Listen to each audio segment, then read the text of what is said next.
తెలుగు రాష్ట్ర రాజకీయాలలో ఇప్పటి వరకు నేతలు పరస్పరం విమర్శలు చేసుకోవడం చూశాం. అసెంబ్లీ వేదికగా బల ప్రదర్శన చూశాం. కానీ తొలిసారిగా ఒక మీడియా అధిపతిని విమర్శించడం, అది కూడా ఉదాహరణలతో ధ్వజమెత్తడం మొట్టమొదటిసారి చూస్తున్నాం. ఆంధ్రజ్యోతి పత్రిక ఓనర్ వేమూరి రాధాకృష్ణ మొన్నటి ఆదివారం తన కొత్త పలుకులో వైఎస్ఆర్సీపీ రాజ్యసభ సభ్యుడు విజయసాయిరెడ్డిని ఉద్దేశించి తీవ్ర స్థాయిలో విమర్శలు చేశారు.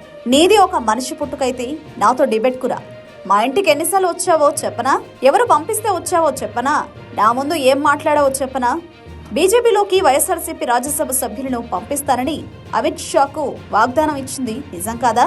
నమ్మలేని రాజకీయ నాయకుడు అంటూ నేను బీజేపీ పెద్దలు అన్నది వాస్తవం కాదా?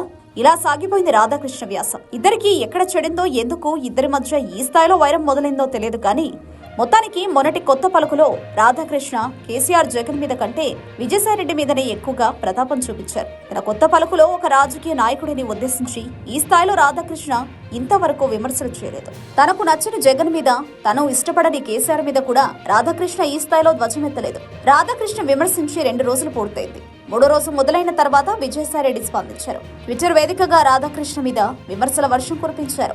విజయసాయిరెడ్డి ఏమన్నారంటే, శ్రీ రాధాకృష్ణ ఎమర్జెన్సీ కాలంలో ఇండియన్ ఎక్స్ప్రెస్ వ్యవస్థాపకుడు రామ్నాథ్ గోయాంక ఇందిరాగాంధీకి వ్యతిరేకంగా పోరాటం చేశారు. నాడు ఆయన సాహసోపేతమైన నిర్ణయం తీసుకున్నారు కాబట్టి కాంగ్రెస్ పార్టీకి ప్రత్యామ్నాయంగా రాజకీయ వ్యవస్థ ఈ దేశంలో ఏర్పడింది. అంతటి స్థాయి ఉన్నప్పటికీ రామ్నాథ్ వారసులు నేటికీ మీడియానే నమ్ముకునున్నారు. అత్యంత సాధారణ జీవితాన్ని గడుపుతున్నారు. ఇండియన్ ఎక్స్ప్రెస్ 92 సంవత్సరాల క్రితం ఏర్పాటైంది. ఆ సంస్థ ఆస్తులు నేను నెల రోజుల సెటిల్మెంట్ సంపాదనతో సరిపోతుంది. ఈ ప్రకారం నువ్వు ఎంత అవినీతి పరుడువో వేరే చెప్పాల్సిన అవసరం లేదని విజయసాయిరెడ్డి రాధాకృష్ణను ఉద్దేశించి విమర్శించారు. మరో ట్వీట్లో ఆంధ్రజ్యోతి పత్రిక ఏబిఎన్ పుట్టుక గురించి సంచలన ఆరోపణలు చేశారు. రాధాకృష్ణ గారు ఆంధ్రజ్యోతి పత్రిక ఏబిఎన్ ఛానల్ను ఏ పునాదులపై నిర్మించారో మర్చిపోవద్దు. నష్టాలు వస్తున్నాయని అమెరికా వెళతారు, ఎన్ఆర్ఐల వద్ద చందాలు తెచ్చుకుంటారు. మీ కళ్లకు కలర్ బ్లైండ్నెస్ ఉంది, అందువల్ల కొందరే కనిపిస్తారు. మిగతా వాళ్ళు మొత్తం నువ్వు ఎలా విమర్శించినా పడుతూ ఉండాలి. నువ్వు సెటిల్మెంట్లు చేస్తే వారు సంపాదనకు ఉపయోగపడాలి. అలానే అనుకుని స్వార్థపూరితమైన వ్యక్తిత్వాన్ని ప్రదర్శిస్తుంటారు. నువ్వు సుదూరు చెప్పడం మానే, నిన్ను చూస్తే ఊసరి వెళ్లి కూడా సిగ్గుపడతాయని విజయసాయిరెడ్డి రాధాకృష్ణను ఉద్దేశించి విమర్శించారు.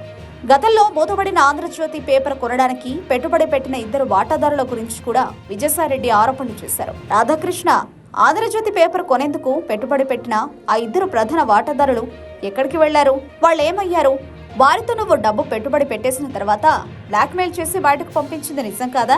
విద్యుత్ ట్రాన్స్ఫార్మర్లు తయారు చేసే పారిశ్రామికవేత్త ఇప్పటికీ తన స్నేహితుల వద్ద నీ మోసపూరితమైన బుద్ధి గురించి చెప్తూనే ఉంటాడు.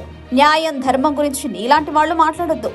సామాజిక స్పృహలని నీలాంటి దళారులు చిత్ర విచిత్రమైన భ్రమలలో బతుకుతుంటారు. ఎప్పుడో ఒకసారి పెనుగాలి ప్రకంపనగా మారుతుంది. ఆ గాలికి నామరూపాలు లేకుండా నీలాంటి వాళ్లు కొట్టుకుపోతారని విజయసాయిరెడ్డి వ్యాఖ్యానించారు. ఇక మొన్న వేమూరి రాధాకృష్ణ కొత్త పలుకులో బహిరంగ చర్చకు సిద్ధమా అని విజయసాయిరెడ్డికి సవాల్ విసిరారు. దానికి విజయసాయిరెడ్డి కూడా ఒప్పుకున్నారు. రాధాకృష్ణ, బహిరంగ చర్చకు నేను సిద్ధం, నీ సవాల్ నేను స్వీకరిస్తున్నా, ఫేస్ టు ఫేస్ కౌంటర్ కు నేను సిద్ధంగానే ఉన్నాను. అయినా నీ పక్షపాత టీవీ ఛానల్ ఆంధ్రజ్యోతికి నేనెందుకు రావాలి?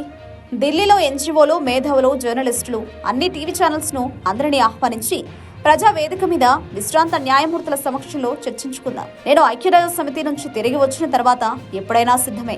ఎవరి సచ్చీలత ఏంటో తేలిపోతుంది.